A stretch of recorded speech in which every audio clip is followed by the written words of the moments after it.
ಕಾಂಗ್ರೆಸ್ ಪಕ್ಷದ ವಿರುದ್ಧ ದಲಿತರ ಆಕ್ರೋಶ ಭುಗಿಲೆದ್ದಿದೆ. ಬಲಗೈ ಸಮುದಾಯಕ್ಕೆ ಡಿಸಿಎಂ ಮತ್ತು 5 ಸಚಿವ ಸ್ಥಾನಕ್ಕಾಗಿ ಒತ್ತಾಯಿಸಲಾಗಿದೆ. ಮಂಡ್ಯದ ಸಂಜೆ ವೃತ್ತದಲ್ಲಿ ಕರ್ನಾಟಕ ರಾಜ್ಯ ಬಲಗೈ ಜಾತಿಗಳ ಒಕ್ಕೂಟದಿಂದ ಪ್ರತಿಭಟನೆ ನಡೆಯಿತು. ರಸ್ತೆಗಿಳಿದು ಕಾರ್ಯಕರ್ತರು, ದಲಿತ ಸಂಘಟನೆಗಳ ಪದಾಧಿಕಾರಿಗಳು ಹೋರಾಟ ಮಾಡಿದರು. ಸಂಜೆ ವೃತ್ತದಲ್ಲಿ ಬೆಂಗಳೂರು ಮೈಸೂರು ಹೆದ್ದಾರಿ ತೆರೆದು ಮಾನವ ಸರಪಳಿ ನಿರ್ಮಿಸಲಾಯಿತು. ಕಾಂಗ್ರೆಸ್ ಪಕ್ಷವನ್ನು ಅತಿ ಹೆಚ್ಚಾಗಿ ಬಲಗೈ ಸಮುದಾಯ ಬೆಂಬಲಿಸುತ್ತಿದೆ. ದಲಿತ ಸಿಎಂ ಕೊಡ್ತೇವೆ ಅಂತ ಮಾತು ತಪ್ಪಿದೆ. ಉಪಮುಖ್ಯಮಂತ್ರಿ ಸ್ಥಾನ ಮತ್ತು 5ರಿಂದ 7 ಸ್ಥಾನ ನೀಡಬೇಕು ಎಂದು ಒತ್ತಾಯಿಸಿದರು.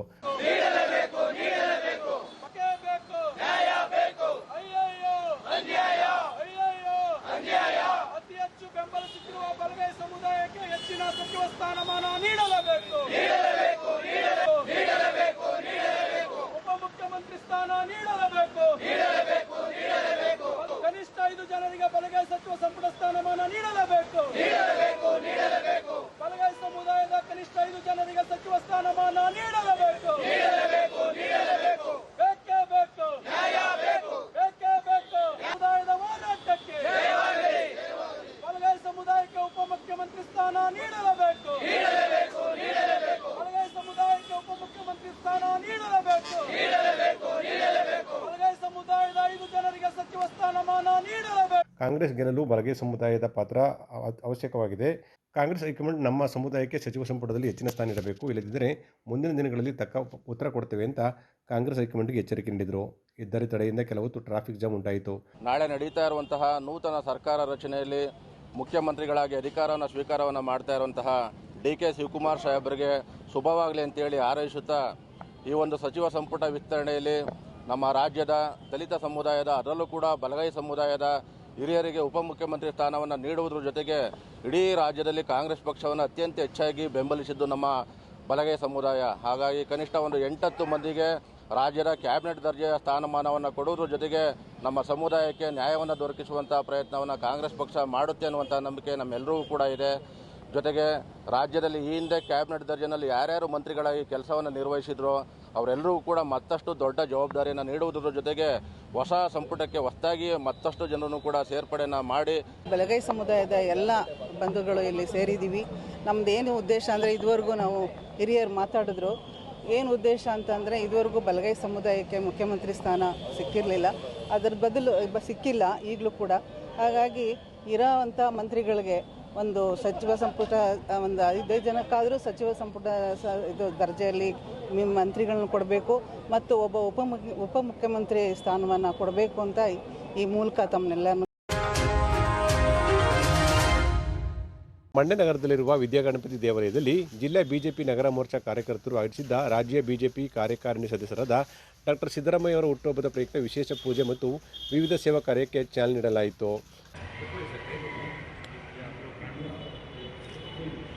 ಕಾರ್ಯಕ್ರಮದಲ್ಲಿ ಡಾಕ್ಟರ್ ಸಿದ್ದರಾಮಯ್ಯ ಅವರ ಬಗ್ಗೆ ಗಣ್ಯರು ಮೆಚ್ಚುಗೆ ಮಾತನಾಡಿದರು.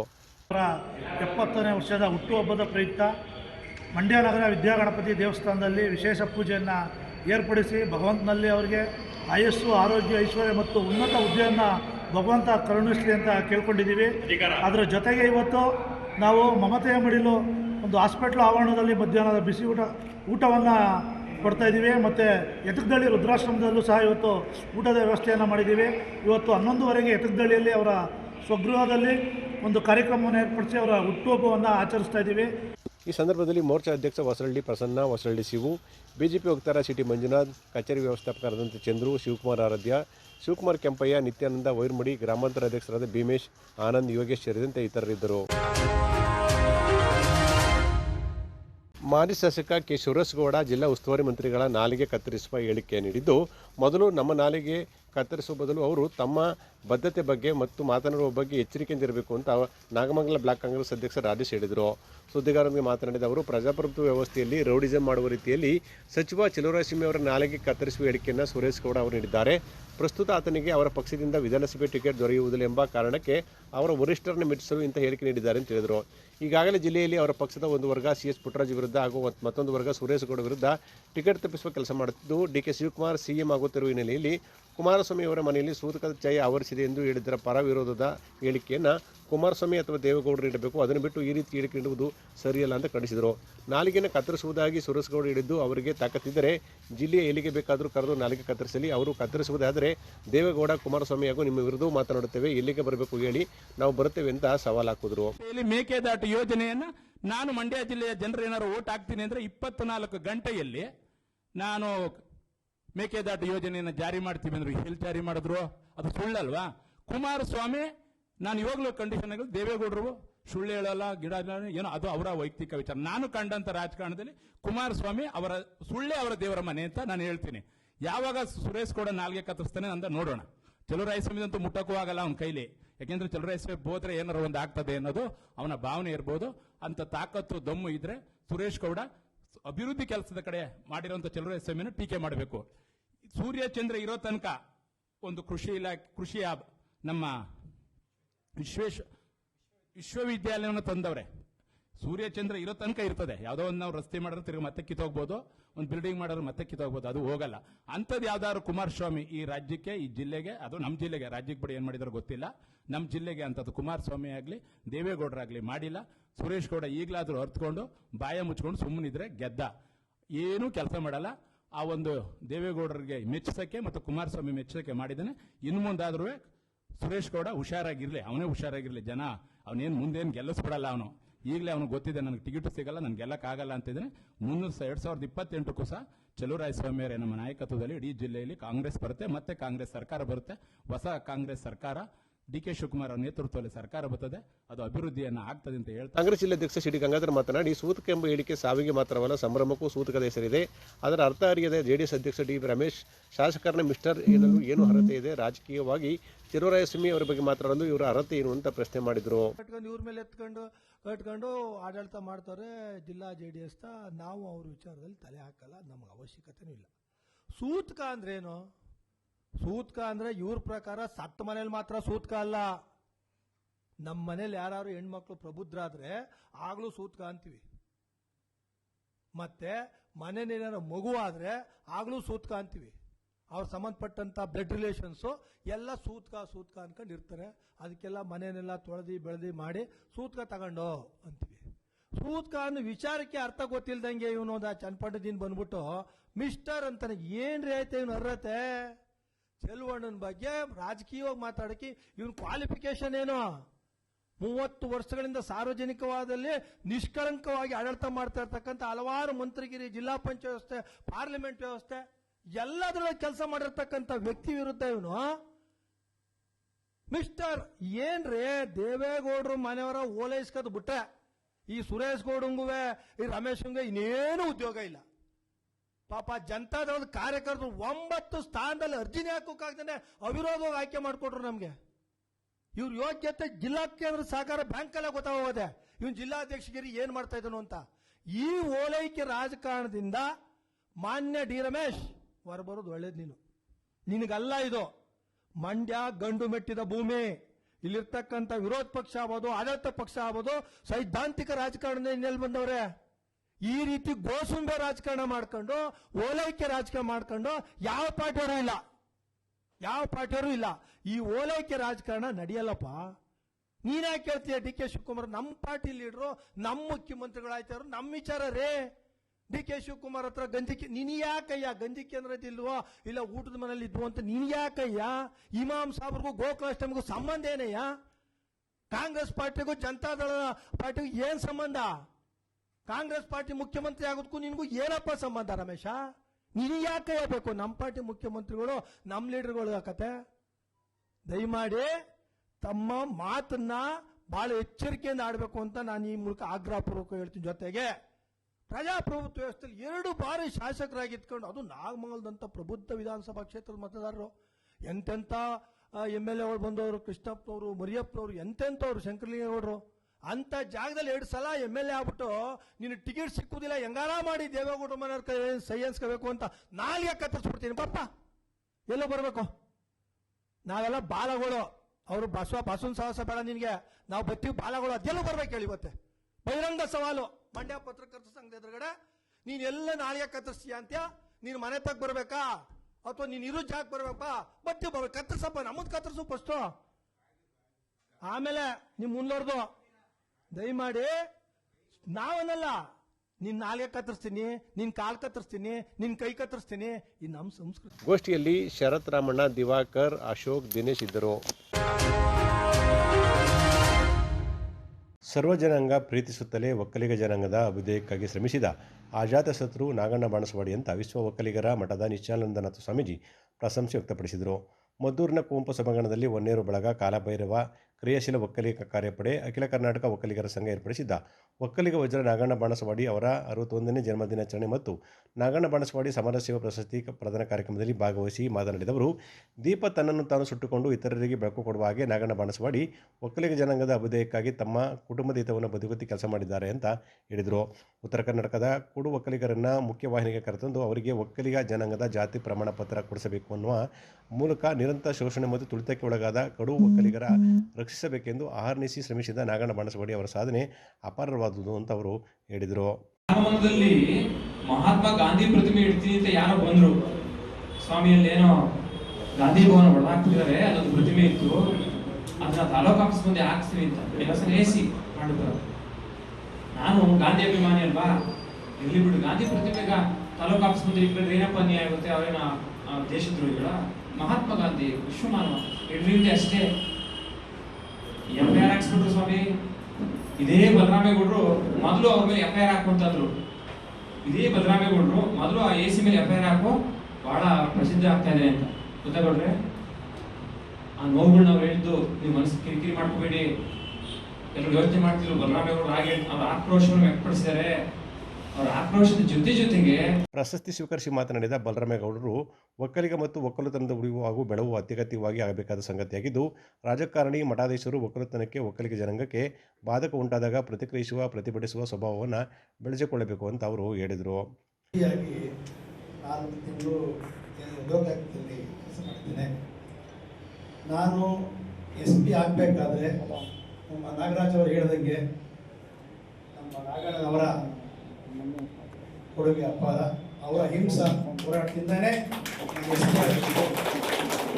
ನಾನು 90ನೇ ಬ್ಯಾಚ್ನ ನಂಬರ್ 1 ಕೆಡೆಟ್ PES ನಮ್ಮದು 2ನೇ ಇದ್ದೆ. ಆಮೇಲೆ ಅವರಿದ್ದಾದ್ರು ನಾನು 1ನೇನು. ನಾನು ಮುಂದೆ ನಾನು ಬದಲಾಗಬೇಕಾಗಿತ್ತು ಇನ್ಸ್ಪೆಕ್ಟರ್ ಆಗಿ. ನಾನು 5 ವರ್ಷಕ್ಕೇನೆ SC STಗಳೆಲ್ಲ ಮೇಲಕ್ಕೆ ಬಂದರು. ಹಂಗಾಗಿ ಹೋಗಿ DSP ಆದರು. ಆಮೇಲೆ SI ಆಗೇ ಇದ್ವು. ಆಮೇಲೆ 12 ವರ್ಷಕ್ಕೆ ನಾನು ಇನ್ಸ್ಪೆಕ್ಟರ್ ಆದೆ, ಸರ್ವಿಸಲ್ಲಿ ಆದೆ. ನೆಕ್ಸ್ಟು ನಾನು DSP ಆಗಿ DSP ಆದವು 1ನೇ ವರ್ಷಕ್ಕೆ. ನಾನು ಇಷ್ಟೇ ನಾನು ಅಂದ್ಕೊಂಡಿದ್ದೆ. ಬಟ್ ಅಹಿಂಸಾ ಹೋರಾಟ ಮತ್ತು ನಾಗರಾಜ್ ಅವರು ಅಂತ ನಮ್ಮ ಪುಣ್ಯಾತ್ಮ ಕುಣಿಗಲ್ ತಾಲೂಕು ಮತ್ತು ಇವರ ಟೀಮ್ ಅವರು ಮತ್ತು ಇನ್ನೊಬ್ಬರು ಪವಿತ್ರ ಹೋರಾಟ ನಮಗೆ ಫಲ ಕೊಡ್ತು. ಆದರೆ ನಿವೃತ್ತ ಕಾರ್ಯಪಾಲಕ ಅಭಿಯಂತರ ನಾಗರಾಜು ಮಾತನಾಡಿ, ಉದ್ಯೋಗದ ಪದೋನ್ನತಿಯ ಮೀಸಲಾತಿ ತಾರತಮ್ಯ ವಿರೋಧಿಸಿ ಆರಂಭಿಸಿ ಅಹಿಂಸಾ ಸಂಘಟನೆಯ ಮಂಡ್ಯ ಜಿಲ್ಲಾ ಗೌರವಾಧ್ಯಕ್ಷರಾಗಿದ್ದ ನಾಗಣ್ಣ ಬಾಣಸವಾಡಿ ಸರ್ಕಾರಿ ನೌಕರರ ಪರವಾಗಿ ಹೋರಾಟ ಮಾಡಿ ನ್ಯಾಯ ಕೊಡಿಸಿದ್ದಾರೆ ಅಂತ ಮೆಚ್ಚುಗೆ ಮಾತಾಡಿದರು. ಸಮಾರಂಭದಲ್ಲಿ ಸಾಗರ್ ಗೌಡ, ಜಯಶ್ರೀ, ಅಂಬರೀಶ್ ಗೌಡ, ಹೊನ್ನೇರು ಬಳಗದ ದಯಾನಂದ್, ಕಾಲಭೈರೇಶ್ವರ ಕ್ರಿಯಾಶೀಲ ಒಕ್ಕಲಿಗ ಕಾರ್ಯಪಡೆಯ ಅಧ್ಯಕ್ಷ P Lingegowda, Nalikrishna, professor Krishnegowda, Gudigere Manjunath, TM Gopal ಸೇರಿದಂತೆ ಇತರರು ಹಾಜರಿದ್ದರು. ಶಾಸಕರು ಹಾಗೂ ಮಾಜಿ ಸಚಿವರಾದ ಈಶ್ವರ್ ಖಂಡ್ರೆ ಅವರಿಗೆ ಕಾಂಗ್ರೆಸ್ ಸರ್ಕಾರದಲ್ಲಿ ಉಪಮುಖ್ಯಮಂತ್ರಿ ಸ್ಥಾನ ನೀಡುವಂತೆ ಅಖಿಲ ಭಾರತ ವೀರಶೈವ ಲಿಂಗಾಯತ ಮಹಾಸಭಾದ ಜಿಲ್ಲಾಧ್ಯಕ್ಷ ಆನಂದ್ ಒತ್ತಾಯಿಸಿದರು. ಸುದ್ದಿಗಾರರೊಂದಿಗೆ ಮಾತನಾಡಿದವರು, ಈಶ್ವರ್ ಖಂಡ್ರೆ ಅವರು ಅಖಿಲ ಭಾರತ ವೀರಶೈವ ಲಿಂಗಾಯತ ಮಹಾಸಭಾದ ರಾಷ್ಟ್ರೀಯ ಅಧ್ಯಕ್ಷರಾಗಿ ಎಲ್ಲ ಸಮಾಜವನ್ನು ಒಗ್ಗೂಡಿಸಿಕೊಂಡು ಕೆಲಸ ಮಾಡಿದ್ದಾರೆ ಅಂತ ಹೇಳಿದರು. ವೀರಶೈವ ಲಿಂಗಾಯತ ಸಮುದಾಯವನ್ನು ಒಗ್ಗೂಡಿಸಿಕೊಂಡು ಅಭಿವೃದ್ಧಿಯ ಕಡೆಗೆ ಕೊಂಡೊಯ್ಯುತ್ತಿದ್ದಾರೆ. ಅವರ ತಂದೆಯವರ ಕಾಲದಿಂದಲೂ ಕಾಂಗ್ರೆಸ್ ಪಕ್ಷ ನಿಷ್ಠೆಯಿಂದ ಸುದೀರ್ಘವಾಗಿ ಅಧಿಕಾರದಿದ್ದರೂ ಎಲ್ಲ ವರ್ಗದ ಪರವಾಗಿ ಕೆಲಸ ಮಾಡಿದ್ದಾರೆ ಅಂತ ಹೇಳಿದರು. ಇವರಿಗೆ ಉಪಮುಖ್ಯಮಂತ್ರಿ ಸ್ಥಾನ ನೀಡಿದರೆ ವೀರಶೈವ ಲಿಂಗಾಯತ ಸಮಾಜವನ್ನು ಒಗ್ಗೂಡಿಸಿ ಕಾಂಗ್ರೆಸ್ ಪಕ್ಷ ಮತ್ತು ಹೈಕಮಾಂಡ್ ಮಟ್ಟದ ಎಲ್ಲ ನಾಯಕರಿಗೆ ಒಳ್ಳೆಯ ಹೆಸರು ತರುವಂತೆ ಕೆಲಸ ಮಾಡ್ತಾರೆ ಅಂತ ಅವರು ಹೇಳಿದರು. ಪೂರ್ಣಗೊಂಡು ಈಗ ಅವರು ರಾಜೀನಾಮೆ ಕೊಟ್ಟು ಮುಖ್ಯಮಂತ್ರಿಯಾಗಿ 3 ವರ್ಷ ಅವಧಿ ಪೂರ್ಣಗೊಳಿಸಿ ಈಗ 2ನೇ ಅವಧಿಗೆ DK ಶಿವಕುಮಾರ್ ಅವರು ಮುಖ್ಯಮಂತ್ರಿಯಾಗಿ ಪ್ರಮಾಣ ವಚನ ಸ್ವೀಕರಿಸಿ ಎಲ್ಲ ಸಿದ್ಧತೆ ನಡೀತಾ ಇದೆ. ಇದರ ಜೊತೆಯಲ್ಲಿ ಇಲ್ಲಿವರೆಗೂ ನಮ್ಮ ವೀರಶೈವ ಲಿಂಗಾಯತ ಮಹಾಸಭಾ ಸಮಾಜ ಕಾಂಗ್ರೆಸ್ ಪಕ್ಷಕ್ಕೆ ಭಾಳ ಬೆನ್ನೆಲುಬಾಗಿ ನಿಂತು ಅವ್ರನ್ನ ಕಾಂಗ್ರೆಸ್ ಪಕ್ಷ ಒಂದು ಅಧಿಕಾರಕ್ಕೆ ಬರಲಿಕ್ಕೆ ನಮ್ಮ ವೀರಶೈವ ಲಿಂಗಾಯತ ಸಮಾಜನೂ ಒಂದು ಮುಖ್ಯ ಕಾರಣಕರ್ತರಾಗಿದೆ. ಅದಕ್ಕಾಗಿ ಈಗ ಏನು ಒಂದು ಸಂಪುಟದ ರಚನೆ ನಡೀತಾ ಇದೆ, ಇದರಲ್ಲಿ ನಮ್ಮ ರಾಷ್ಟ್ರೀಯ ಮಹಾಸಭಾದ ಅಧ್ಯಕ್ಷರು ಕೂಡ ಆಗಿರ್ತಕ್ಕಂಥ ಮಾಜಿ ಸಚಿವರಾದಂಥ ಈಶ್ವರ್ ಖಂಡ್ರೆ ಸಾಹೇಬರು ಭಾಳ ಕ್ರಿಯಾಶೀಲ ಶಾಸಕರು, ಹಾಗೆ ಸಚಿವರಾಗೂ ಕೂಡ 2ನೇ ಬಾರಿ ಸಚಿವರಾಗೂ ಕೂಡ ಕೆಲಸ ನಿರ್ವಹಿಸ್ತಾ ಇದ್ದಾರೆ. ನಮ್ಮ ಸಮಾಜದ ವತಿಯಿಂದ ನಮ್ಮ ಈಶ್ವರ್ ಖಂಡ್ರೆ ಅವರಿಗೆ ಒಂದು ಉಪಮುಖ್ಯಮಂತ್ರಿ ಸ್ಥಾನವನ್ನು ನೀಡಬೇಕು ಅಂತ ನಮ್ಮ ವೀರಶೈವ ಲಿಂಗಾಯತ ಮಹಾಸಭಾದ ವತಿಯಿಂದ ನಾವು ಒತ್ತಾಯವನ್ನು ಮಾಡ್ತಾಯಿದ್ದೇವೆ. ಯಾಕೆ ಅವ್ರಿಗೆ ಕೊಡಬೇಕು ಅಂತಂದರೆ, ನಮ್ಮ ಸಮಾಜಕ್ಕೆ ಒಂದು ನಿಜಲಿಂಗಪ್ಪನವರು ಮತ್ತು ವೀರೇಂದ್ರ ಪಾಟೀಲ್ ನಂತರ ಕಾಂಗ್ರೆಸ್ ಪಕ್ಷದಲ್ಲಿ ನಮ್ಮ ಸಮಾಜ ಕಾಂಗ್ರೆಸ್ ಪಕ್ಷದ ಕೈ ಹಿಡ್ಕೊಂಡು ಬರ್ತಾಯಿದ್ರು ಕೂಡ ಒಂದು ಉಪಮುಖ್ಯಮಂತ್ರಿ ಆಗಲಿ ಮುಖ್ಯಮಂತ್ರಿ ಆಗಲಿ ಸಿಕ್ಕಿಲ್ಲ. ಈಗ ಒಂದು ಅವಕಾಶ ಇದೆ. ಈಗ ಹೈಕಮಾಂಡ್ ಮಟ್ಟದಲ್ಲೇ ಉಪಮುಖ್ಯಮಂತ್ರಿ ಮಾಡಬೇಕು, ಜಾತಿವಾರು ಮಾಡಬೇಕು ಅಂತ ಒಂದು ಚರ್ಚೆ ನಡೀತಾ ಇದೆ. ಆ ಚರ್ಚೆಗೆ ಪುಷ್ಟಿ ನೀಡುವಂತೆ ನಮ್ಮ ಈಶ್ವರ್ ಖಂಡ್ರೆ ಸಾಹೇಬರು ಕೂಡ ಅವರ ಆಶೆಯನ್ನು ವ್ಯಕ್ತಪಡಿಸಿದ್ದಾರೆ. ನನಗೆ ಹೆಚ್ಚಿನ ಜವಾಬ್ದಾರಿ ಕೊಟ್ಟರೆ ನಾನು ನಿಭಾಯಿಸುವಂಥ ಶಕ್ತಿ ನನ್ನಲ್ಲಿದೆ, ನಾನು ನಿಭಾಯಿಸ್ಕೊಂಡು ಹೋಗ್ತೀನಿ ಅಂತ ಅವರೂ ಕೂಡ ಹೇಳಿದ್ದಾರೆ. ಗೋಷ್ಠಿಯಲ್ಲಿ ಜಗದೀಶ್, ಕೆಂಪಯ್ಯ, ಆಲಕೆರೆ ಗುಳ್ಳಪ್ಪ, ಮಹೇಶ್, ನಾಗರಾಜು ಇದ್ದರು. ಅಲಗೂರು ಸಮೀಪದ ದಳವಾಯಿ ಕೋಡಿಹಳ್ಳಿ ಸರ್ಕಾರಿ ಹಿರಿಯ ಪ್ರಾಥಮಿಕ ಶಾಲೆಯಲ್ಲಿ 26-27ನೇ ಸಾಲಿನ ಶೈಕ್ಷಣಿಕ ಚಟುವಟಿಕೆ ಆರಂಭವಾಯಿತು. ಈ ಸಂದರ್ಭದಲ್ಲಿ ಗಿರೀಶ್ ಅವರ ತಂದೆ ತಾಯಿಯವರ ಸ್ಮರಣಾರ್ಥ ಶಾಲೆಯ ವಿದ್ಯಾರ್ಥಿಗಳಿಗೆ ಉಚಿತ ಕಲಿಕಾ ಸಾಮಗ್ರಿ ವಿತರಿಸಲಾಯಿತು. ಕಾರ್ಯಕ್ರಮದಲ್ಲಿ ವಿದ್ಯಾರ್ಥಿಗಳಿಗೆ ನೋಟ್ಬುಕ್ ಸೇರಿದಂತೆ ವಿವಿಧ ಕಲಿಕಾ ಸಾಮಗ್ರಿಗಳನ್ನು ಉಚಿತವಾಗಿ ನೀಡಲಾಯಿತು.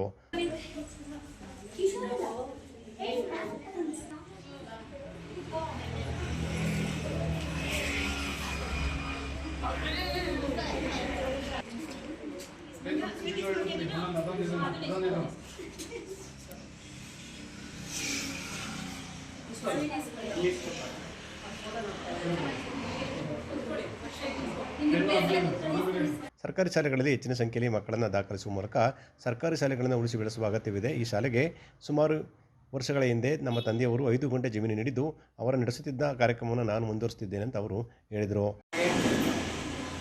2026-27 ಸಾಲಿನ ಶಾಲಾ ಪ್ರಾರಂಭೋತ್ಸವಕ್ಕೆ ಆಗಮಿಸಿರುವ ಎಲ್ಲ ಮಕ್ಕಳಿಗೂ ಸ್ವಾಗತ ಕೋರುತ್ತಾ ಶಾಲೆಯ ಮುಖ್ಯೋಪಾಧ್ಯಾಯರು, CMC ಅಧ್ಯಕ್ಷರು, ಈ ಶಾಲೆ 26-27ನೇ ಶಾಲೆ ಪ್ರಾರಂಭವಾಗಿದೆ.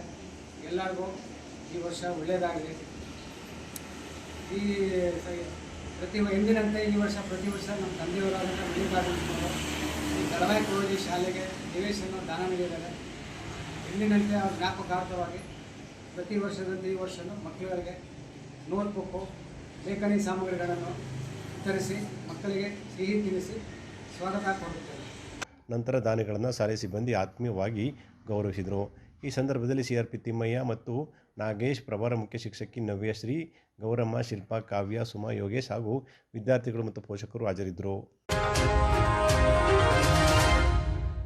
ಮೈಶುಗರ್ ಕಾರ್ಖಾನೆಯ ಆಡಳಿತ ಮಂಡಳಿಯಲ್ಲಿನ ಅಕ್ರಮಗಳನ್ನು ಜಿಲ್ಲೆಯ ರೈತರ ಮುಂದಿಡಲು ವಾಸ್ತವತೆ ಬಿಚ್ಚಿಡಲು ಆಡಳಿತ ಸಂಬಂಧ ಶ್ವೇತಪತ್ರ ಹೊರಡಿಸುವಂತೆ ಮೈಶುಗರ್ ಉಳಿಸಿ ಹೋರಾಟ ಸಮಿತಿ ಮತ್ತು ಕರುನಾಡ ಸೇವಕರು ಸಂಘಟನೆಯ ರಾಜ್ಯ ವಕ್ತಾರ MB ನಾಗನಗೌಡ ಒತ್ತಾಯಿಸಿದರು. ಸುದ್ದಿಗಾರರೊಂದಿಗೆ ಮಾತನಾಡಿದ ಅವರು, ಸಾರ್ವಜನಿಕರ ಹಣ ಲೂಟಿ ಹೊಡೆಯುತ್ತಿರುವ ಕಾರ್ಖಾನೆಯ ಅಧ್ಯಕ್ಷ ಹಾಗೂ ವ್ಯವಸ್ಥಾಪಕ ನಿರ್ದೇಶಕರು ಕಳೆದ 2 ವರ್ಷಗಳಿಂದ ಮೈಶುಗರ್ ಕಾರ್ಖಾನೆಯನ್ನು ನಷ್ಟದ ಪ್ರಪಾತಕ್ಕೆ ತಳ್ಳಿದ್ದಾರೆ. ಇದನ್ನು ಪ್ರಶ್ನೆ ಮಾಡುವ ರೈತರ ವಿರುದ್ಧ ಕಿಡಿಗೇಡಿಗಳು ಅಂತ ಬೇಜವಾಬ್ದಾರಿ ಹೇಳಿಕೆ ನೀಡುತ್ತಿದ್ದಾರೆ ಎಂದು ಹೇಳಿದರು. ಕಾರ್ಖಾನೆಯ ಅನುಪಯುಕ್ತ ವಸ್ತುಗಳು ಮತ್ತು ಬಿಮಿಲ್ ಮಾರಾಟ ಸಂಬಂಧ ಸಮಿತಿ ರಚಿಸಿ ಖಾಸಗಿ ಸಂಸ್ಥೆಯಿಂದ ಅವುಗಳ ಮೌಲ್ಯಮಾಪನ ಮಾಡಿಸಬೇಕು. ಆದರೆ ಈ ಪ್ರಕರಣದಲ್ಲಿ ಎಂಜಿನಿಯರಿಂಗ್ ಕಾಲೇಜೊಂದರಿಂದ ಪತ್ರ ಪಡೆದು ಮಾರಾಟ ಮಾಡಲಾಗಿದೆ. ಇದಕ್ಕೆ ಯಾವ ರೈತರು ಷೇರುದಾರರು ಒಪ್ಪಿಗೆ ಪಡೆಯದೆ ಮಾರಾಟ ಮಾಡಿದ್ದಾರೆ ಅಂತ ಹೇಳಿದರು. ತಮಗೆ ಬೇಕಾದ ಟೆಂಡರ್ದಾರರಿಂದ ಬಿಡ್ ಹಾಕಿಸಿದ್ದಾರೆ. ಯಾವುದೇ ಮೌಲ್ಯ ನಿಗದಿ ಮಾಡದೆ ಬಿಡ್ನಲ್ಲಿ ಭಾಗವಹಿಸಿದ ಒಬ್ಬರಿಗೆ ಸುಮಾರು 10-12 ಕೋಟಿ ಮೌಲ್ಯದ ವಸ್ತುಗಳನ್ನು 4.5 ಕೋಟಿ ರುಗಳಿಗೆ ನೀಡಿದ್ದಾರೆ. ಇದು ಸೇರಿದಂತೆ ಕಾರ್ಖಾನೆಗೆ ಬಂದ ಅನುದಾನ, ಅದರ ಬಳಕೆ, ಕಾರ್ಖಾನೆಯ ನಷ್ಟ, ಅಲ್ಲಿನ ವಸ್ತುಗಳ ಮಾರಾಟದ ಬಗ್ಗೆ ಶ್ವೇತಪತ್ರ ಹೊರಡಿಸುವಂತೆ ಅವರು ಒತ್ತಾಯಿಸಿದರು. ಅಂತ ಮಾಡಬೇಕು. ಅನುಪಯೋಗಿ ವಸ್ತುಗಳನ್ನು ನಿರ್ಣಯಿಸೋದಕ್ಕೆ ಒಂದು ಕಂಡಮ್ನೇಷನ್ ಕಮಿಟಿ ಅಂತ ಮಾಡಬೇಕು. ಕಂಡಮ್ನೇಷನ್ ಕಮಿಟಿ ರಿಪೋರ್ಟ್ ಕೊಟ್ಟ ಮೇಲೆ ಒಂದು ಪ್ರಾಪರ್ ಏಜೆನ್ಸಿಯಿಂದ ವ್ಯಾಲ್ಯೂಯೇಟ್ ಮಾಡಬೇಕು. ನಾನು ನಿಮಗೆ ಹಿಂದ್ಗಡೆ ಒಂದು ಎಕ್ಸ್ಟ್ರಾ ಶೀಟನ್ನು ಕೊಟ್ಟಿದ್ದೀನಿ. ಸೆಂಟ್ರಲ್ ಗೌರ್ಮೆಂಟ್ ಏಜೆನ್ಸಿ ಇದು. ಮಂಡ್ಯ ನಿರ್ಮಿತಿ ಕೇಂದ್ರದಲ್ಲಿರ್ತಕ್ಕಂಥ ಸ್ಕ್ರಾಪನ್ನು ವಿಲೇವಾರಿ ಮಾಡೋದಕ್ಕೆ ನಿರ್ಮಿತಿ ಕೇಂದ್ರದವರು ಅವ್ರಿಗೆ ಅಸೈನ್ ಮಾಡಿದ್ದಾರೆ. ಇದು central government steel authority under ಬರ್ತದೆ. ಇದು ಸ್ಟೀಲ್ ಅಥಾರಿಟಿ ಅಂಡರ್ ಇರ್ತಕ್ಕಂಥ ಈ ಟೆಕ್ನಿಕಲ್ ಕಮಿಟಿನೇ ವ್ಯಾಲ್ಯೂಯೇಟ್ ಮಾಡಿ ಅದರ ಮೌಲ್ಯವನ್ನು ನಿರ್ಣಯ ಮಾಡಿ ನಂತರ ಈ ಟೆಂಡರ್ ಮೂಲಕ ಇದನ್ನು ಡಿಸ್ಪೋಸ್ ಮಾಡಲಾಗುತ್ತೆ. ಇದನ್ನು ಈ ಪ್ರಕರಣದಲ್ಲಿ ಮಾಡಿಲ್ಲ. ಮೈಶುಗರಲ್ಲಿ ಇವತ್ತೇನು 4,05,00,000 ಹಣವನ್ನು ನೀವು ಸ್ಕ್ರ್ಯಾಪು ಮತ್ತು ಬಿ ಮಿಲ್ ಮಾರಾಟದಲ್ಲಿ ಮಾಡಿದ್ದೀರಿ, ಇದರಲ್ಲಿ ಮಾಡಿಲ್ಲ. ಇಂಜಿನಿಯರಿಂಗ್ ಕಾಲೇಜಿಂದ ಒಂದು ವ್ಯಾಲ್ಯೂಯೇಟ್ ಲೆಟರ್ ತೊಗೊಂಡಿದ್ದೀರಿ ಬಿಟ್ಟರೆ ಈ ಇಡೀ ಪ್ರಕ್ರಿಯೆಯಲ್ಲಿ ಒಬ್ಬ ರೈತ ಪ್ರತಿನಿಧಿ ಇಲ್ಲ. 49 ಶೇರ್ ರೈತದಿದೆ, 51 ಶೇರ್ ಸರ್ಕಾರದಿದೆ. ಯಾಕೆ ಈ ಪ್ರಕ್ರಿಯೆನ ಪಾರದರ್ಶಕವಾಗಿ ಇಡಬೇಕು ಅಂತ ಮಿಸ್ಟರ್ ಗಂಗಾಧರ್ ನಿಮ್ಗೆ ಅನಿಸ್ತಿಲ್ಲ? ಯಾಕೆ ರೈತ ಪ್ರತಿನಿಧಿಗಳು ಒಳಗೊಂಡು ನೀವು ಈ ಕೆಲಸವನ್ನು ಮಾಡಲಿಲ್ಲ? ಹಂಗಾಗಿ ನಾವು ಹೇಳ್ತೀವಿ, ಇದು ಡೆಫಿನೆಟಾಗಿ ಇದೊಂದು ಹಗರಣ, ಇದೊಂದು ಸ್ಕ್ಯಾಮ್ ಇದು. ಹಾಗಾಗಿ ಇಡೀ ಪ್ರಕರಣದಲ್ಲಿ ಸಂಶಯದ ಗುಮಾನಿ ಇದ್ದೇ ಇದೆ. ನೀವು ಅಷ್ಟು ಕ್ಲಿಯರ್ ಆಗಿದ್ದೀರಿ, ಟ್ರಾನ್ಸ್ಪರೆಂಟ್ ಆಗಿದ್ದೀರಿ ಅಂತ ಹೇಳಿದ್ರೆ ಈ ಸ್ಟೀಲ್ ಅಥಾರಿಟಿ ಅಂಡರ್ ಬರ್ತಕ್ಕಂಥ ಈ ಏಜೆನ್ಸಿಗೆ ಬರೆದು ವ್ಯಾಲ್ಯೂವೇಟ್ ಮಾಡಿ ಅದನ್ನು ಈ ಪೋರ್ಟಲ್ ಮೂಲಕನೇ ಮಾಡೋದಕ್ಕೆ ಏನು ಬೇಕು ಅವ್ರ ಮೂಲಕನೇ ಹೋಗ್ಬೋಯಿತಲ್ಲ. ರಿಂಗ್ ಮಾಡಿದಿರಿ, ಯಾವ್ಯಾವ ಟೆಂಡರ್ದಾರನ ಜೊತೆ ನೀವು ರಿಂಗ್ ಮಾಡಿದಿರಿ, 4 ಜನ ನಿಮಗೆ ಬೇಕಾ ಅಂತ ರೇಟನ್ನು ಹಾಕ್ಕೊಟ್ಟು ಅಲ್ಲಿ ಅದನ್ನು ಮಾರಾಟ ಮಾಡ್ತಕ್ಕಂಥ ಕೆಲಸ ಮಾಡಿದಿರಿ. ಇದು ಒಂದು ವಿಚಾರ. ಎರಡನೇದಾಗಿ ನಮ್ಮ ಮಂಡ್ಯ ವೆಟರ್ನರಿ ಹಾಸ್ಪಿಟ್ಲ್ ಮುಂಭಾಗ 33 ಗುಂಟೆ ಜಾಗ ಇದೆ, ಮೈಶುಗರ್ ಫ್ಯಾಕ್ಟ್ರಿ ಸೇರ್ತಕ್ಕಂಥ ಜಾಗ ಇದೆ. ಯಾವ ರೀತಿ ಡಿಸ್ಪೋಸ್ ಮಾಡಿದ್ದೀರಿ? ಈ ಪೋರ್ಟಲ್ಗೆ ಹಾಕಿದ್ದೀರಾ? ಇಲ್ಲ. ಒಂದೇ ಒಂದು ಸಿಂಗಲ್ ಸ್ಟೇಟ್ ಪೇಪರ್ನಲ್ಲಿ ನೀವು ಅಡ್ವರ್ಟೈಸ್ಮೆಂಟ್ ಮಾಡಿದಿರಿ, ಸಿಂಗಲ್ ಪೇಪರ್ ಅಡ್ವರ್ಟೈಸ್ಮೆಂಟ್ ಮಾಡಿದಿರಿ, ಈ ಪೋರ್ಟಲ್ ಬಳಸಿಲ್ಲ. ಮ್ಯಾನ್ಯಲ್ಗೆ ಯಾಕೆ ಹೋದ್ರಿ? ಇವಾಗ ಎಲ್ಲ 100% ಟೆಂಡರ್ ಎಲ್ಲ ಕೂಡ ಈ ಪೋರ್ಟಲ್ ನಡೆಯತಕ್ಕಂಥದ್ದು. ಮ್ಯಾನ್ಯಲ್ಗೆ ಹೋಗಿ ಯಾಕೆ ಹೋಗಿದ್ದೀರಿ ಅಂದರೆ ನಿಮಗೆ ಇಷ್ಟ ಬಂದವ್ರಿಗೆ ಆ ಒಂದು ಜಾಗವನ್ನು ಬಾಡಿಗೆ ಕೊಡಬೇಕು. ನೀವು ಆ ಪಟ್ಟಿ ನೋಡಬೇಕು, ಪಟ್ಟಿ ಇರತಕ್ಕ ಹೆಸರುಗಳೆಲ್ಲ ಯಾವುದು ಒಂದು ಪಕ್ಷಕ್ಕೆ ಸೇರಿದವ್ರದ್ದು, ಒಂದೇ ಪಕ್ಷಕ್ಕೆ ಸೇರಿದವ್ರದ್ದು ಅರ್ಜಿ ಹಾಕ್ಸ್ಕೊಂಡಿದ್ದಾರೆ. ನಾನು ಹೇಳೋದು ಆಪರೇಷನ್ ಪಾರ್ಟಿ ಮಲಗಿದ್ರೇನಪ್ಪ ನೀವೆಲ್ಲರೂ ಕೂಡ? ಅಲ್ಲಿ ಅಪ್ಲಿಕೇಶನ್ ಕರೆದಿರ್ತಕ್ಕಂಥದ್ದು ಒಂದೇ ಪಕ್ಷದವ್ರ ಕೈಲಿ, ಬೇರೆ ಯಾರಿಗೂ ಗೊತ್ತಾಗಿಲ್ಲ. ಜಾಹೀರಾತು ಎಷ್ಟು ಪೇಪರ್ ಬಂದಿದೆ ಗೊತ್ತಿಲ್ಲ, ಈ ಪೋರ್ಟಲಲ್ಲಿ ಅಪ್ಲೋಡ್ ಮಾಡಿಲ್ಲ ಅದನ್ನು. ಸೊ ನೇರವಾಗಿ ಇದೇನು ಸಿ.ಡಿ. ಗಂಗಾಧರ್ ಅಥವಾ ಕಾಂಗ್ರೆಸ್ ಸರ್ಕಾರದ ಖಾಸಗಿ ಆಸ್ತಿನ ಡಿಸ್ಪೋಸ್ ಮಾಡೋದಕ್ಕೆ ನಿಮಗೆ? ಇದು ಸಾರ್ವಜನಿಕರ ಸೊತ್ತು. ಗೋಷ್ಠಿಯಲ್ಲಿ ಅಣ್ಣೇಗೌಡ, ಆನಂದಕುಮಾರ್, ಭರತರಾಜ್, ಎಚ್ ಟಿ ಜಯರಾಮ್, ರಾಜೇಂದ್ರ ಸಿಂಗ್ ಬಾಬು ಇದ್ದರು. ಮದ್ದೂರು ತಾಲೂಕಿನ ಕೊಪ್ಪದ ಆದಿಚುಂಚನಗಿರಿ ಆಸ್ಪತ್ರೆ ಸಹಯೋಗದಲ್ಲಿ ಮಾಜಿ ಸಚಿವ ಹಾಲಿ ಶಾಸಕ ಎನ್ ಚೆಲುವರಾಯಸ್ವಾಮಿರವರ ಜನ್ಮದಿನದ ಹಿನ್ನೆಲೆಯಲ್ಲಿ ಉಚಿತ ಬೃಹತ್ ಆರೋಗ್ಯ ತಪಾಸಣಾ ಶಿಬಿರ ಮತ್ತು ಅಂಗನವಾಡಿ ಹಾಗೂ ಕಾರ್ಯಕರ್ತ ಮತ್ತು ಆಶಾ ಕಾರ್ಯಕರ್ತರಿಗೆ ಮಂಡ್ಯ MDCC ಬ್ಯಾಂಕ್ ಅಧ್ಯಕ್ಷ ಸಚಿನ್ ಚೆಲುವರಾಯಸ್ವಾಮಿ ಅಭಿನಂದಿಸಿ ಮಾತನಾಡಿದರು. ನಾಗಮಂಗಲ ಬ್ಲಾಕ್ ಕಾಂಗ್ರೆಸ್ ಅಧ್ಯಕ್ಷರಾದ ದಿವಾಕರ್ ಅವರ ನೇತೃತ್ವದಲ್ಲಿ ನಮ್ಮ ತಂದೆಯವರು ಹುಟ್ಟುಹಬ್ಬದಂದು ಅರ್ಥಪೂರ್ಣ ಕಾರ್ಯಕ್ರಮ ಆಯೋಜನೆ ಮಾಡಿರುವುದು ಸಂತೋಷ ಮತ್ತು ಪ್ರತಿಯೊಬ್ಬರು ಕೂಡ ಆರೋಗ್ಯವನ್ನು ಕಾಪಾಡಿಕೊಳ್ಳಬೇಕು ಮತ್ತು ತಪಾಸಣೆ ಮಾಡಿಸಿಕೊಳ್ಬೇಕು ಅಂತ ಅವರು ಹೇಳಿದರು. ಯೋಜನೆ ಏನಿದ್ರು ನಮ್ಮೆಲ್ಲರ ಆರೋಗ್ಯ ದಿನ ದಿನ ಹೇಗೆ ಆಗ್ತಾ ಇದೆ ಅಂತ ನಮ್ಗೆಲ್ಲರಿಗೂ ಗೊತ್ತಿದೆ. ಆರೋಗ್ಯದ ಇಂಪಾರ್ಟೆನ್ಸ್ನ ನಾವೆಲ್ಲರೂ ತಿಳ್ಕೊಬೇಕಾಗಿದೆ. ಯಾಕೆಂದರೆ ಇವತ್ತಿರೋರಿಗೆ ಅರ್ಧ ಗಂಟೆಗಿಲ್ಲ ಆ ಥರ ಸಾಕಷ್ಟು ಇನ್ಸಿಡೆಂಟ್ಗಳನ್ನ ನಾವು ನೋಡಿದ್ದೀವಿ. ಹಾರ್ಟ್ ಅಟ್ಯಾಕ್ ಆಗ್ಬೋದು ಅಥವಾ ಇನ್ನಿತರ ಇಶ್ಯೂಸ್ ಇರ್ಬೋದು, ಬೇರೆ ಆರೋಗ್ಯದ ಇಶ್ಯೂಸ್ಗಳೆಲ್ಲ ಇರ್ಬೋದು. ಅದನ್ನೆಲ್ಲರೂ ನಾವು ತಿಳ್ಕೋಬೇಕು ಅಂದರೆ ರೆಗ್ಯುಲರಾಗಿ ನಾವು ಚೆಕಪ್ಸ್ನ ಪಾಲ್ಗೊಳ್ತಾ ಇರಬೇಕು. ಅವಾಗ ಏನಾಗುತ್ತೆ, ನಮ್ಮ ಆರೋಗ್ಯ ಹೇಗಿದೆ, ಡಾಕ್ಟ್ರ್ ಏನು ಹೇಳ್ತಾ ಇದ್ದಾರೆ ಅದೆಲ್ಲ ನಮಗೆ ಗೊತ್ತಿರುತ್ತೆ. ಹಳ್ಳಿ ಕಡೆ ಏನಾಗುತ್ತೆ, ನಾವು ಯಾವಾಗಲೂ ಸ್ಟ್ರಾಂಗ್ ಆಗಿದ್ದೀವಿ ಅನ್ನೋದೊಂದು ನಂಬಿಕೆ ಇರುತ್ತೆ. ಏನಕ್ಕೆ, ನಾವು ಹೊಲದಲ್ಲಿ ಹೋಗಿ ಕೆಲಸ ಮಾಡ್ತೀವಿ, ನಾವು ಒಳ್ಳೆ ಗಾಳಿ ಬೆಳಕಲ್ಲಿದ್ದೀವಿ, ಒಳ್ಳೆ ಆಹಾರ ತಿಂತೀವಿ, ಇವೆಲ್ಲ ಇದ್ದಾಗ ನಮ್ಮ ಆರೋಗ್ಯ ಏನಾಗಲ್ಲ ಅನ್ನೋದೊಂದು ನಂಬಿಕೆ ಇರುತ್ತೆ ನಮಗೆ. ಬಟ್ ಇವತ್ತು ಅದೆಲ್ಲದು ಮೀರಿದ್ದು, ಯಾಕೆಂದರೆ ಕಾಲ ಚೇಂಜ್ ಆಗ್ತಾ ಆಗ್ತಾ ಆರೋಗ್ಯನೂ ಒಂದು ಸ್ವಲ್ಪ ಕ್ಷೀಣಿಸ್ತಾ ಇದೆ ಎಲ್ಲರಿಗೂ. ಆ ಆರೋಗ್ಯನ ಎಚ್ಚರಿಕೆಯಿಂದ ನೋಡ್ಕೋಬೇಕು. ಯಾಕಂದರೆ ನಾವು ಗಟ್ಟಿಯಾಗಿದ್ದರೆ ನಮ್ಮ ಹೆಂಡತಿ ಮಕ್ಕಳನ್ನ ನೋಡ್ಕೋಬೋದು, ಅಥವಾ ನಮ್ಮ ತಾಯಂದಿರು ಗಟ್ಟಿಯಾಗಿದ್ದಾಗ ಅವ್ರು ನಮ್ಮನ್ನು ನೋಡ್ಕೋಬೋದು. ಮಕ್ಕಳುಗಳ್ನು ನಾವು ಇವತ್ತು ತುಂಬ ಚೆನ್ನಾಗಿ ನೋಡ್ಕೋಬೇಕು. ಅವರ ಆರೋಗ್ಯದಲ್ಲೂ ಏರುಪೇರು ಇರುತ್ತೆ, ಅದನ್ನು ನಾವು ನೋಡಬೇಕು. ಆ ಇಂಟೆನ್ಷನಿಂದ ಮಾಡಿರೋ ಕಾರ್ಯಕ್ರಮ ನಮ್ಮ ಕೊಪ್ಪ ಹೋಬಳಿಯ. ಈ ಸಂದರ್ಭದಲ್ಲಿ ಕಾರ್ಯಕ್ರಮಕ್ಕೆ ಆಶೀರ್ವಚನ ನೀಡಿದ ಶ್ರೀಮಠದ ಸದ್ಕೀರ್ತಿ ಸ್ವಾಮೀಜಿ, ಮಠವು ಭಕ್ತರಿಗೆ ಅನುಕೂಲವಾಗುವ ನಿಟ್ಟಿನಲ್ಲಿ ಆಸ್ಪತ್ರೆಯನ್ನು ತೆರೆಯಲಾಗಿದೆ. ಪ್ರತಿಯೊಬ್ಬರು ಚುಂಚನಗಿರಿ ಆಸ್ಪತ್ರೆಗೆ ಬಂದು ವೈದ್ಯಕೀಯ ತಪಾಸಣೆ ಮಾಡಿಸಿಕೊಳ್ಳಿ. ಶ್ರೀ ಬಾಲಗಂಗಾಧರನಾಥ ಸ್ವಾಮೀಜಿಯವರು ನಿಮಗಾಗಿ ಆಸ್ಪತ್ರೆಯನ್ನು ಕಳಿಸಿರುವುದು ಸಂತಸ ತಂದಿದೆ ಅಂತ ಹೇಳಿದರು. ಇವತ್ತು ಇಲ್ಲಿ ಹೆಚ್ಚಿನ ಚಿಕಿತ್ಸೆಯನ್ನು ನೋಡ್ತಾ ಇದ್ದೀರಾ. ಇನ್ನು ಹೆಚ್ಚಿನ ಚಿಕಿತ್ಸೆಗಾಗಿ ಇವತ್ತು ಸ್ಕ್ರೀನಿಂಗ್ ಟೆಸ್ಟ್ ನಡೆಯುತ್ತೆ. ಈ ಸ್ಕ್ರೀನಿಂಗ್ ಟೆಸ್ಟ್ ನಡೆದ ನಂತರ ನಾಳೆ ಆದಿಚುಂಚನಗಿರಿ ಆಸ್ಪತ್ರೆ ಮತ್ತು ವೈದ್ಯಕೀಯ ಮಹಾವಿದ್ಯಾಲಯದಿಂದ ಬಸ್ಸನ್ನು ಕರ್ಕೊಂಬಂದು ಹೆಚ್ಚಿನ ಚಿಕಿತ್ಸೆಗಾಗಿ ನಿಮ್ಮ ಆಸ್ಪತ್ರೆಗೆ ಕರ್ಕೊಂಬರ್ತಾರೆ. ಎಲ್ಲ ಸಂಪೂರ್ಣವಾಗಿ ಉಚಿತವಾಗಿರುತ್ತೆ. ಏನಾದರೂ ಶಸ್ತ್ರಚಿಕಿತ್ಸೆ ಮತ್ತು ಹೆಚ್ಚಿನ ಚಿಕಿತ್ಸೆ ನಮ್ಮ ಆಸ್ಪತ್ರೆಗೆ ತಾವೆಲ್ಲರೂ ಬರ್ತೀರಾ. ನಿಮ್ಮ ಆರೋಗ್ಯ ನಮ್ಮೆಲ್ಲರ ಹೊಣೆ ಅಂತ ನಾವು ಭಾವಿಸ್ತಾ, ನಿಮ್ಮನ್ನು ಹೆಚ್ಚಿನ ಚಿಕಿತ್ಸೆಗೆ ಆದಿಚುಂಚನಗಿರಿ ಆಸ್ಪತ್ರೆಗೆ ಬಂದಂತಹ ಸಂದರ್ಭದಲ್ಲಿ ನಿಮಗೆ ಎಲ್ಲ ರೀತಿಯಾಗಿರ್ಬೋದು, ಊಟ ಆಗಿರ್ಬೋದು, ಮೆಡಿಸಿನ್ಸ್ ಆಗಿರ್ಬೋದು, ಚಿಕಿತ್ಸೆ ಆಗಿರ್ಬೋದು, ಇದನ್ನೆಲ್ಲವಾಗಿ ಉಚಿತವಾಗಿ ಕೊಡ್ತಾ ಇರ್ತಕ್ಕಂಥ ಈ ಸಂದರ್ಭದಲ್ಲಿ ಬ್ಲಾಕ್ ಕಾಂಗ್ರೆಸ್ ಅಧ್ಯಕ್ಷರಾದಂಥ ದಿವಾಕರ್, ಮಾಜಿ ತಾಲೂಕು ಪಂಚಾಯಿತಿ ಅಧ್ಯಕ್ಷ ರಘು ಕುಮಾರ್, ರಾಮಚಂದ್ರ, ಗಟ್ಟಳ್ಳಿ, ಹರೀಶ್ ಸೇರಿದಂತೆ ಇತರರು ಹಾಜರಿದ್ದರು. ಮಂಡ್ಯದ ಗಾಂಧಿ ಭವನದಲ್ಲಿ ಮಂಡ್ಯ ಜಿಲ್ಲಾ ಜಗಜ್ಯೋತಿ ಬಸವೇಶ್ವರ ಪತ್ತಿನ ಸೌಹಾರ್ದ ಸಹಕಾರಿ ವಿವಿ ರಸ್ತೆ ಮಂಡ್ಯವರ ವತಿಯಿಂದ ಮನೆಮನೆಗೆ ಸೌಹಾರ್ದ ಬಸವಜ್ಯೋತಿ ಕಾರ್ಯಕ್ರಮ ನಡೆಯಿತು. 107ನೇ ಆಧ್ಯಾತ್ಮಿಕ ಕಾರ್ಯಕ್ರಮವನ್ನು ಮುಡುಕನಪುರದ ಶ್ರೀ ಷಡಕ್ಷರ ದೇಶಿಕೇಂದ್ರ ಸ್ವಾಮಿಗಳ ದಿವ್ಯಸಾನ್ನಿಧ್ಯದಲ್ಲಿ ಉದ್ಘಾಟನೆ ನೆರವೇರಿಸಿ ಆಶೀರ್ವಾದ ನೀಡಲಾಯಿತು. ಮಂಡ್ಯ ಜಿಲ್ಲಾ ಬಸವೇಶ್ವರ ಪತ್ತಿನ ಸೌಹಾರ್ದ ಸಹಕಾರಿ ಸಂಘದ ಅಧ್ಯಕ್ಷರಾದ ನಾಗರಾಜ್ ಕೂಡ ಕಾರ್ಯಕ್ರಮದಲ್ಲಿ ಪಾಲ್ಗೊಂಡು ಮಾತನಾಡಿದರು. ಸಮಾರಂಭದಲ್ಲಿ ಅಪಾರ ಸಂಖ್ಯೆಯಲ್ಲಿ ಜಮಾಯಿಸಿದ ವೀರಶೈವ ಸಮಾಜದ ಭಕ್ತರು ದೀಪವನ್ನು ಹಚ್ಚುವುದರ ಮೂಲಕ 170ನೇ ಆಧ್ಯಾತ್ಮಿಕ ಕಾರ್ಯಕ್ರಮಕ್ಕೆ ಸಾಕ್ಷಿಯಾದರು. ಬಸವಣ್ಣ ಧ್ಯಾನಕ್ಕೆ ಮೂಲ, ಬಸವಣ್ಣ ಇಷ್ಟಲಿಂಗದ ಜನಕ, ಬಸವಣ್ಣ ಸಂಸ್ಕೃತಿ ಸಂಸ್ಕಾರದ ತವರು. ಈ ಜಗತ್ತಿನಲ್ಲಿ ಹೆಣ್ಣು ಕೊಡುವವರು ಉಂಟು, ಹೊನ್ನು ಕೊಡುವವರು ಉಂಟು, ಮಣ್ಣು ಕೊಡುವವರು ಉಂಟು. ಆದರೆ ಕಷ್ಟಕ್ಕೆ ಬೆನ್ನು ಕೊಡುವವರು, ಬದುಕಿಗೆ ಬಣ್ಣ ಕೊಡುವವರು, ಬದುಕಿಗೆ ಅರ್ಥ ಕೊಡುವವರು, ಬದುಕಿಗೆ ಜ್ಞಾನದ ಕಣ್ಣು ಕೊಡುವವರು, ಎಲ್ಲಿಗೋ ಒಬ್ಬರು, ಶತಮಾನದಲ್ಲಿ ಒಬ್ಬರು ನಮ್ಮ ಬಸವಣ್ಣನಂತವರು. ಹಾಗಾಗಿ ಕಳೆದ ಈ ಸಂದರ್ಭದಲ್ಲಿ ಉಪಾಧ್ಯಕ್ಷರಾದ ದ್ಯಾವಣ್ಣ, ರುದ್ರಸ್ವಾಮಿ, ಮಹಾದೇವಸ್ವಾಮಿ, ಸತೀಶ್, ಶಿವಕುಮಾರ್ ಸೇರಿದಂತೆ ಅನೇಕ ಪದಾಧಿಕಾರಿಗಳು ಹಾಜರಿದ್ದರು.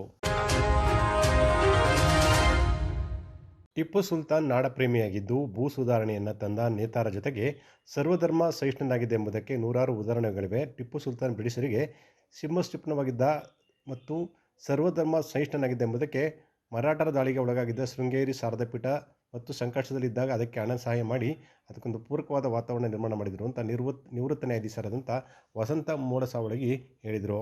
ಶ್ರೀರಂಗಪಟ್ಟಣದ ಸುಬ್ರಹ್ಮಣ್ಯೇಶ್ವರ ಕಲ್ಯಾಣ ಮಂಟಪದಲ್ಲಿ ಮುಸ್ಲಿಂ ಸೌಹಾರ್ದ ಒಕ್ಕೂಟ ಶ್ರೀರಂಗಪಟ್ಟಣ ಹಮ್ಮಿಕೊಂಡಿದ್ದ ಪತ್ರಕರ್ತ ನವೀನ್ ಸೂರಿಂಜ ಬರೆದಿರುವ ಕರಾವಳಿಯ ಚರಿತ್ರೆಯಲ್ಲಿ ಐದಾರಿಲಿ ಮತ್ತು ಟಿಪ್ಪು ಸುಲ್ತಾನ್ ಪುಸ್ತಕ ಬಿಡುಗಡೆ ಮತ್ತು ಸೌಹಾರ್ದ ಸೇತು ಸಾಧಕ ಪ್ರಶಸ್ತಿ ಪ್ರದಾನ ಸಮಾರಂಭವನ್ನು ಉದ್ಘಾಟಿಸಿ ಮಾತನಾಡಿದ ಅವರು, ಕೇರಳದ ಮಲಬಾರ್ ಪಂಥದಲ್ಲಿ ಮಹಿಳೆಯರು ಸೊಂಟದ ಮೇಲೆ ಬಟ್ಟೆ ಧರಿಸುವ ಅವಕಾಶವಿರಲಿಲ್ಲ. ಬಟ್ಟೆ ಧರಿಸಿದರೆ ಸ್ತನದ ಗಾತ್ರಕ್ಕೆ ಅನುಗುಣವಾಗಿ ತೆರಿಗೆ ನೀಡಬೇಕಾಗಿತ್ತು. ತೆರಿಗೆ ನೀಡಲು ಸಾಧ್ಯವಾಗದ ಸಂಗತಿ ಎಂಬ ಮಹಿಳೆಯು ತನ್ನ ಸ್ತನವನ್ನು ಕೊಯ್ದು ತೆರಿಗೆಗೆ ಪರಿಹಾರವಾಗಿ ನೀಡಿ ಸಾವನ್ನಪ್ಪುತ್ತಾಳೆ. ಈ ಘಟನೆಯನ್ನು ಕೇಳಿದ ಟಿಪ್ಪು ಸುಲ್ತಾನ್ ತಕ್ಷಣದಲ್ಲೇ ಆ ಒಂದು ಘೋರ ಪದ್ಧತಿಯನ್ನು ನಿಷೇಧಿಸಿ ಎಲ್ಲ ಮಹಿಳೆಯರು ಸೊಂಟದ ಮೇಲೆ ಬಟ್ಟೆ ಧರಿಸಬೇಕೆಂದು ಕಾನೂನು ಜಾರಿಗೊಳಿಸುತ್ತಾನೆ ಅಂತ ಅವರು ಹೇಳಿದರು. ಟಿಪ್ಪು ಸುಲ್ತಾನ್ ಸ್ವಾತಂತ್ರ್ಯ ಹೋರಾಟಗಾರ, ಬ್ರಿಟಿಷರ ಸಾಮ್ರಾಜ್ಯದ ವಿರುದ್ಧ ನಿರಂತರವಾಗಿ ಮಾಡಿದಂಥ ಒಬ್ಬ ವ್ಯಕ್ತಿ ಅಂತ ತಿಳ್ಕೊಂಡು ಬಂದಿದ್ದೇವೆ. ನಾನು ಇತ್ತೀಚಲಾಗಿ ಅವ್ರ ವ್ಯಕ್ತಿತ್ವವನ್ನು ಬಹಳಷ್ಟು ಜನ ತಪ್ಪು ಅರ್ಥ ಬರುವ ಹಾಗೆ ಬಿಂಬಿಸಿದ್ದು ನಾವು ಕಂಡು ಬರ್ತೇವೆ. ನಮಗೆಲ್ಲ ಗೊತ್ತದ, ನಮ್ಮ ಭಾರತ ಅನೇಕ ಜನಾಂಗ, ಅನೇಕ ಧರ್ಮಗಳನ್ನು ಕುಡಿದಂಥ ಬದುಕಬೇಕಾದಂಥ ಒಂದು ಸಂದೇಶ ಇತಿಹಾಸದಲ್ಲಿ ಮೊಟ್ಟ ಮೊದಲು ನಮಗೆ ಅಶೋಕನ ಶಾಸನದಲ್ಲಿ ಕಂಡುಬರ್ತದೆ. ಅಶೋಕನ 12ನೇ ಶಿಲಾಶಾಸನ, ಅದರಲ್ಲಿ ಅವ ಕ್ಲಿಯರಾಗಿ ಹೇಳ್ತಾನೆ. ಅಲ್ಲಿ ಅವ್ರು ಯಾವುದೇ ಶಾಸನದಲ್ಲಿ ಇವರು ಏನು ಅಂದರೆ, ನೀವು ಯಾವ ಧರ್ಮವನ್ನು ಯಾವ ಆಚರಣೆಯಿಂದ ಪಾಲಿಸ್ತೀರಿ ಅದ್ರ ಬಗ್ಗೆ ನಿಮಗೆ ನಂಬಿಕೆ ಇದೆ. ಅದರ ಜೊತೆಗೆ ಪರಧರ್ಮೀಯರು ಕೂಡ ಗೌರವ ಸಂಸ್ಕೃತಿ ಇರಲಿ. ಅದ್ರ ಜೊತೆಗೆ ಮುಂದುವರೆದು ನಾವೇನು ಹೇಳ್ತಾರೆ ಅಂತಂದರೆ, ನಾವು ಅಸಹಿಷ್ಣುತೆ ಅಂತಂದ್ರೆ ನಾವು ಬೇರೆ ಧರ್ಮವನ್ನು ನಿಂದನೆ ಮಾಡುವಂಥ ಅಸಹಿಷ್ಣುತೆ ಅಲ್ಲ, ನಮ್ಮ ಧರ್ಮವನ್ನು ಅತಿಯಾಗಿ. ಹಿರಿಯ ರಂಗಕರ್ಮಿ, ರಂಗಾಯಣದ ಮಾಜಿ ನಿರ್ದೇಶಕ ಬಸವಲಿಂಗಯ್ಯ ಮಾತನಾಡಿ, ಕಲಬುರಗಿಯಲ್ಲಿ ಗಾದೆ ಬಂದ್ ನವಾಬ್ ಸರ್ವಧರ್ಮಗಳನ್ನು ಪೂಜಿಸುತ್ತಾರೆ. ರಾಜರ ಪ್ರಭುತ್ವದಲ್ಲಿ ಧರ್ಮಗಳ ನೋಡದೆ ಯುದ್ಧಗಳು ನಡೆಯುವುದು ಸಹಜ ಅಂತ ಹೇಳಿದರು.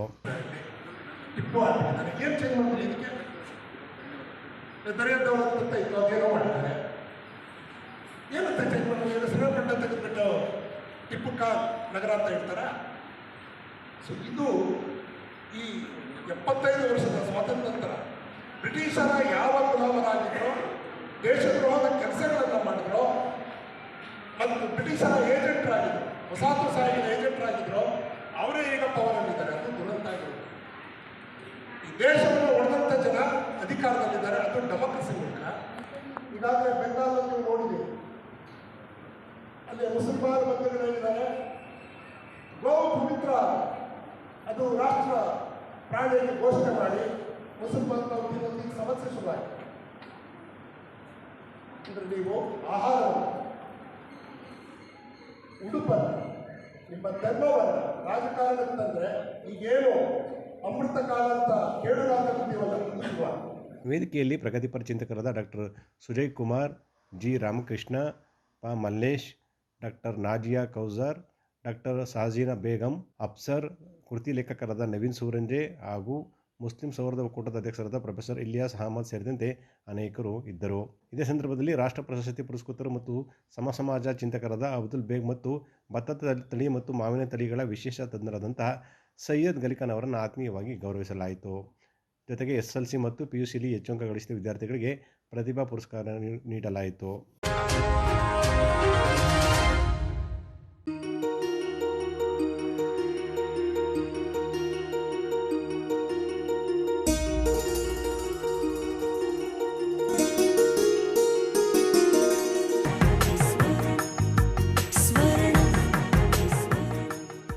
ಸ್ವರ್ಣ, ಇದು ಬಾಂಧವ್ಯಗಳ ಬೆಸುಗೆ,